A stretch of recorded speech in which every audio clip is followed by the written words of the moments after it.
அனைவருக்கும் வணக்கம். இன்றைக்கி சிவகிரிக்கு பக்கத்தில் பார்த்திங்கன்னா சபாபதி அண்ணாவோட தோப்பில் தேன் வாழை பார்த்திங்க அப்படின்னா வண்டு பாதிப்பாகி மரம் வந்து அறுத்து விடுற அளவுக்கு பாதிப்புகள் அதிகமாகிடுச்சு.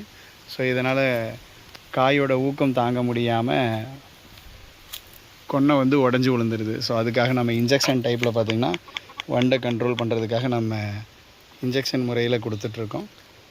ஸோ இது மாதிரி பெரும்பாலும் வண்டுகள் வந்து உள்ள அது சாப்பிட்றதுக்கு உண்டான தன்மை இழந்துடும். ஸோ அதனால் ஆட்டோ சூசைட் ஆகிடும், அதுக்கு ஒவ்வாமை ஏற்படுத்திடும். ஸோ நம்ம மருந்து இயற்கையான முறையில் எந்த ஒரு பாதிப்பும் இல்லாமல், மனிதர்களுக்கு வந்து எந்த ஒரு பாதிப்புமே இல்லாமல் இந்த வண்டு சார்ந்த பிரச்சனையை கண்ட்ரோலுக்கு கொண்டு வந்துடும். தேங்க்யூ.